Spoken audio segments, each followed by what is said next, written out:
I want to welcome Agile XRM to the podcast. I've known the people at Agile XRM for the past 12 years. I've seen how their business process management tool can add massive value to complex organizational processes in sectors such as finance and government. If you have complex processes or a need for dialogues on the Power Platform or Dynamics 365, take a look at how this BPM tool can add value. You can find them at agilexrm.com or check out the show notes for more details.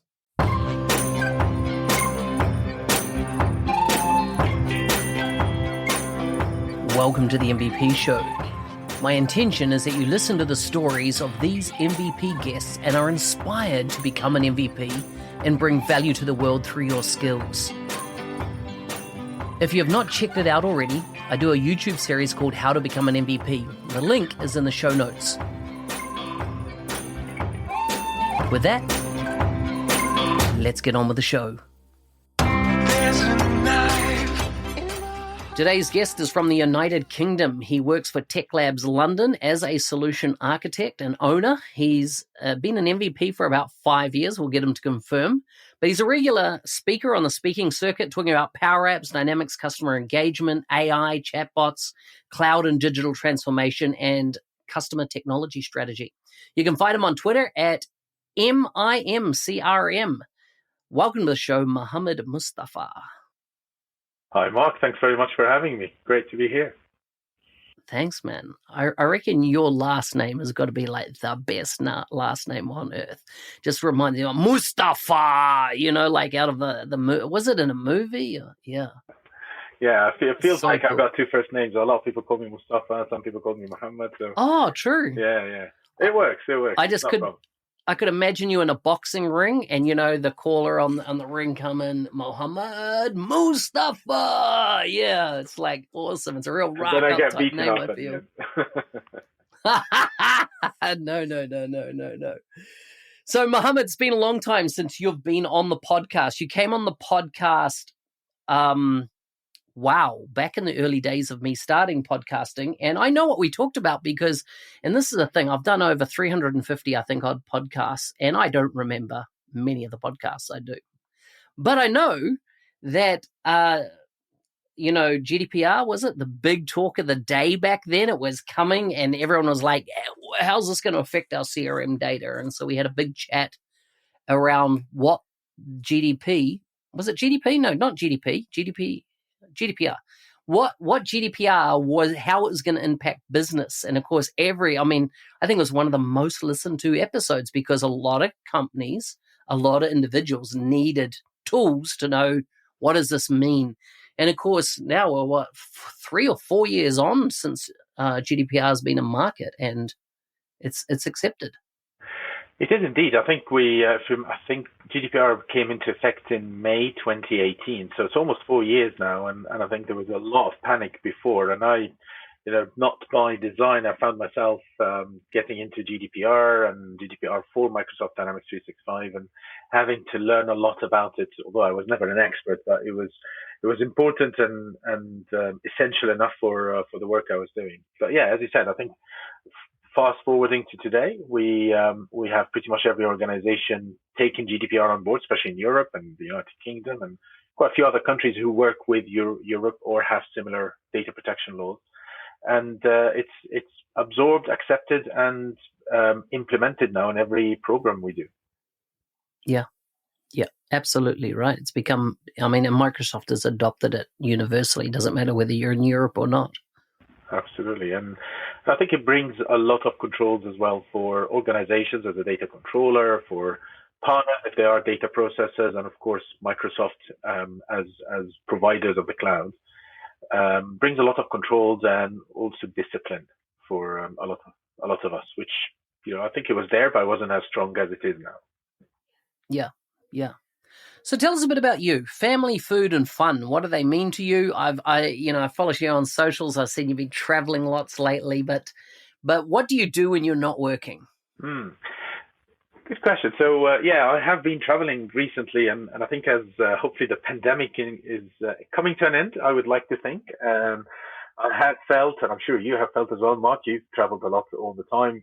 I'm starting to feel. I started to feel that I'm a bird in a cage. So I was really looking forward for the ease of the pandemic, and started to travel quite a bit, mostly for business, but it was good. It was still good to get on planes and travel from place to the other. So yeah, so family is good. Still have two boys who are growing fast and becoming men. I still call them boys, but they are coming up to be adults now. And work is growing as fast as I hoped for, or maybe a little bit more. And the travel is fun. We have an office in United Arab Emirates, Dubai, Abu Dhabi. We've got two offices there, and I've been there for quite a few times in the last few months. Mm-mm-mm. And what about your Cairo office? So the Cairo office is also growing, although it has been shut because of the pandemic for almost 2 years now. But the team in Cairo is growing fast, and it's when on the occasions when we get the team together, or some of the team together, it's a lot of fun for the team to meet up. But we've been very careful not to force anyone to go back to the office unless they're comfortable to do so. So it has been a slow return to the office in Cairo. Unlike in the UK, for example, we started to get back to the office a few months now. For a few months, we're regularly almost every day in the office, and very few people working remotely. And you're originally from Egypt, right? I am indeed, yes. Yeah. So do you get back there much yourself? I'm not. Surprisingly, I'm not. I've been to Egypt very few times over the past few years, only because, we can conduct our business from anywhere in the world. Most of my family are actually in the UK. So the reason to travel to Egypt, other than for fun and tourism, is I don't have kind of any urgency. And also from a customer perspective, most of our customers in the Middle East are around the United Arab Emirates and the Gulf region. So most of my business trips are around this area as opposed to Cairo or Egypt. But yeah, it's always fun to be in Egypt and in the whole region. I think the region around Dubai, and I don't know if you've been to Dubai recently, Mark. I know you traveled a lot, but I don't know if you have. But not for the last couple of years. Yeah, I've definitely been through Dubai a few times. I'm sure you did. Yeah, but it's growing massively as a hub for business as well, and lots of people are moving there now with the what we call the digital era that we're living in. Anyone can work from anywhere in the world. There's quite a few digital nomads that are settling around Dubai, which is also generating a lot of interesting dynamics in this part of the world. Yeah, it's interesting. I haven't heard that term digital nomads for probably 2 or 3 years, yet I felt that I was one, right, when I was traveling you were. so much at that time. But I suppose, we've all been digital now for so long, maybe not nomadic as the term, but I assume that post-pandemic, people have, as you say, bird in a cage, got cabin fever. People are just want to get out and explore. I'm already clocking up the number of locations I want to go to. I never went to Egypt, and the closest I've been to Egypt was on the other side of the Sudan, a little country called Eritrea, and I feel like there's so much of the continent of Africa that needs to be unpacked and explored. And then South America, there's another whole area that I haven't gone to or visited much, let alone, I've done areas of Asia and I want to do more. But yeah, I tell you what, I'm looking forward to the pandemic being over. I'll let you into a secret. I think you, Mark, were the first person to ever mention the term digital nomad to me many years ago when you were talking about how you wanted to be a digital nomad working from anywhere in the world. I really like the idea, actually, although I never implemented it, but it's definitely a very interesting idea. But I think lots of people now, especially with the pandemic, that has enabled and accelerated this concept of being a digital nomad. Think of yourself if you're a consultant or a developer or anyone working technology or even graphic design. You can work from anywhere in the world as long as you've got a good internet connection and you can sit on a desk 9 to 6 or 7 or whatever the hours you're doing. You can do the job. You don't have to be physically in a certain country or a certain city. Yeah, and I feel that even the good internet connection is almost becoming a non-issue now because Starlink here I am. I'm 40 minutes from my closest city. I'll never get fiber here. It'll never be economical enough.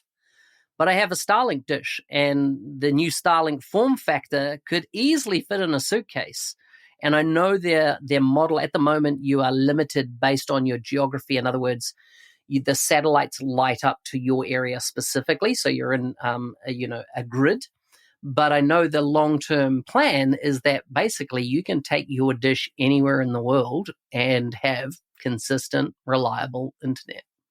That would be Nuts, fantastic. It is. I think it's definitely enabling this digital nomad concept massively. I've only got one of my colleagues and friends at Tech Labs London who has got Starlink, and again, similar to you, they're very excited about it. It's obviously new technology, but I can see the potential for it, both for the kind of the concept of enabling other maybe underrepresented areas in the world, like Africa or other areas where they can have access to good internet connections, reliable internet connections, so they can, learn and develop and be able to achieve their full potential. But also for digital nomads or people who are keen to work from anywhere in the world. And certainly for myself, if I can get a reliable internet connection wherever I am, I would be traveling even more than what I'm trying to do at the moment. Yeah. I think it's only a matter of time before Teslas have satellite connectivity built in. And the second thing I think that will happen is, and I'm pretty confident will happen, is that Tesla will release a mobile phone. And it'll be satellite enabled. So once again, you could go to any country in the world, won't matter. It will just work, So I think that concept amazing. was there. Do you remember many years ago, there was a company called Thuraya, which used to have this concept of satellite mobile phones. I don't know what happened to it, but it was a very interesting concept that you could have one number that works from anywhere in the world. And it uses satellites for connectivity as opposed to masts and telephony, kind of the typical telephony connections. So yeah, we're definitely going in that direction, and I think bit by bit this concept of being very local or having to be local to a customer or to a business or anything else is bit by bit is going to be something of the past. I would say if it wasn't the pandemic, it would have taken us maybe 10, 15, maybe 20 years for this to happen. But I think because of the pandemic now, lots of customers are very happy to have 100% of a multi-million-pound program completely delivered remotely. Yeah, totally. How did you become an MVP? How did you get into the MVP program? What was that journey for you? So it was always about the community element. I had a role before Tech Labs London where I was working at one of the big four, and I was building a Microsoft Dynamics practice there, and I really had very little time to do any type of community work. But I always felt I had a passion to do presentations, share knowledge, do podcasts like the one we're doing, or any kind of similar community and learning, because I'm learning every day from the community, and I feel like I have to give back to this community, and I enjoy doing that, and I enjoy helping other people, learning from other people, as well as perhaps sharing some knowledge with other people. So once I made the move into setting up Tech Labs London as a Microsoft Dynamics and Power Platform practice, I decided to go full speed onto this community journey. I did a lot of events and speaking events, and I attended a lot of conferences. And then I worked with another Microsoft MVP, if you remember, back in the day, 365 Saturday, when I first started. I worked with Riz on kind of starting to do a few events. I think one of the flagship events, the 365 Saturday type events. Yeah. I remember January 2018 was one of the biggest London events that we did, and we had James Phillips attending, and I did the question and answer with James Phillips. If you remember when he talked about the Outlook client and its deprecation, and that all blew up. And it all blew up. So yeah, it's great memories. Now we're laughing about it. I think at the time we were like all worried about what's going to happen, but now it's all it's good memories. And yeah, so I think that really created the passion. And then the other thing that really helped is the community in Microsoft, the Microsoft Dynamics and Power Platform community, our community is very welcoming. You'll find people trying to help each other all the time. They genuinely don't have any other interest other than helping each other. Help and be helped is the motto really, and that again created this community feel that got me to do more and more. I did a lot of mentorship, and I still do a lot of mentorship. I really enjoy mentoring people. Some of the people I hope I have helped early in their careers, and now 3-4 years experience in Dynamics and Power Platform, and they're consultants on good in good companies and earning good salaries. So that kind of that really makes me tick, and I'm sure it does for you and lots of other Microsoft MVPs. It makes us tick to see people successful. Perhaps if I have 1%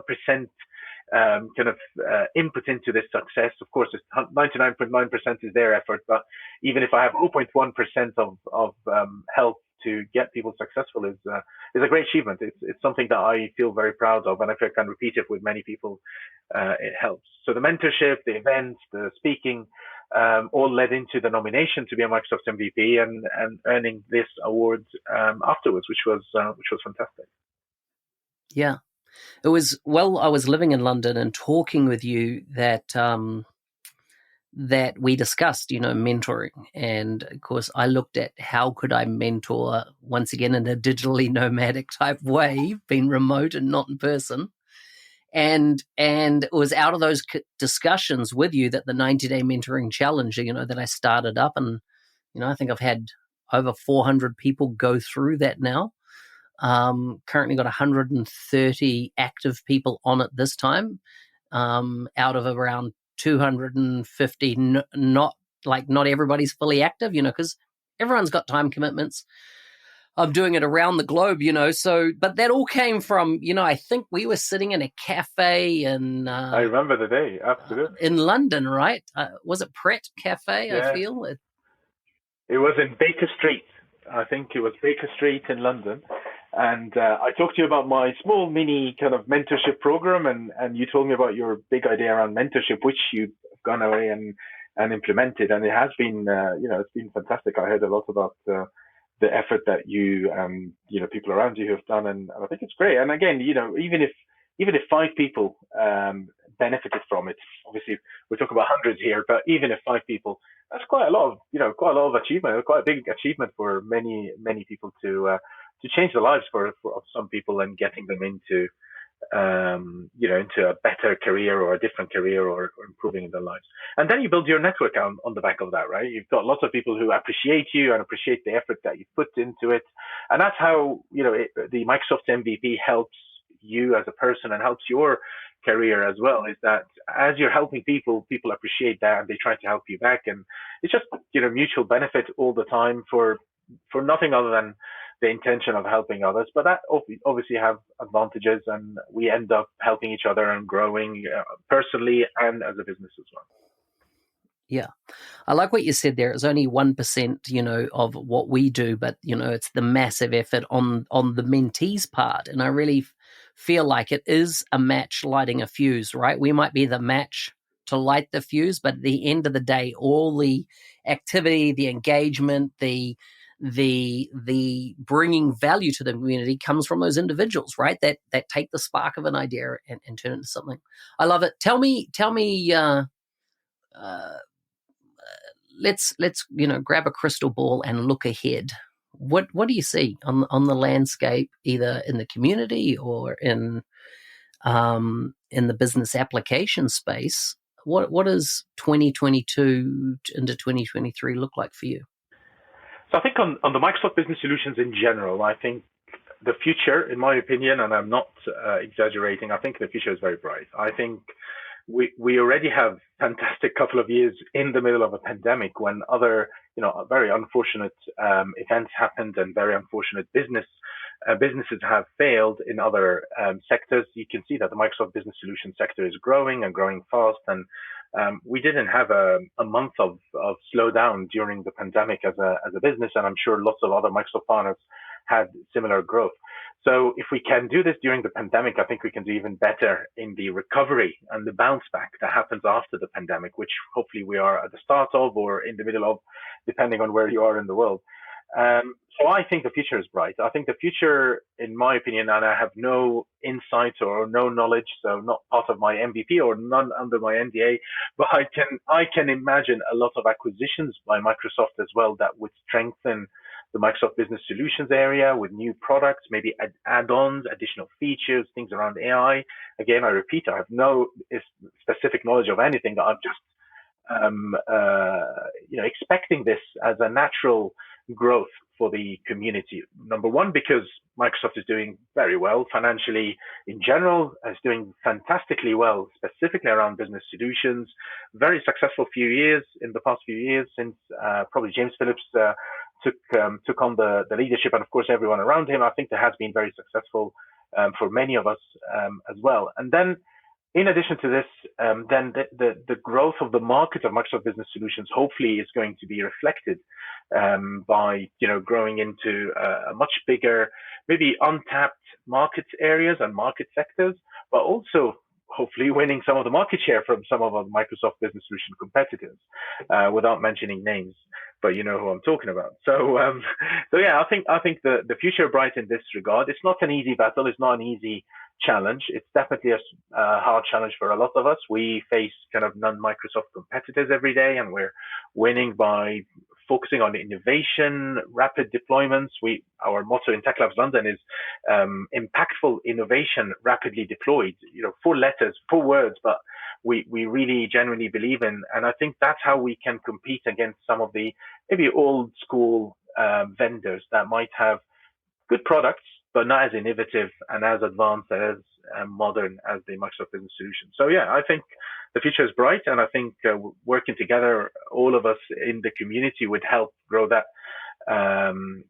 grow this market. I think the big challenge we all have is going to continue to be the talent and the availability of good talent and good resources and good people in the community. And that goes back again to the same point, which is the more we work as a community, the bigger talent pool we will create, the more opportunities we'll give to people. The bigger the community is, the availability of resources gets better and better. So it's a win-win really for everyone. We help other people to grow and learn, and they come into our community and help us to have more resources. Thank you, Mohamed, for coming on the show. Thanks, Mark.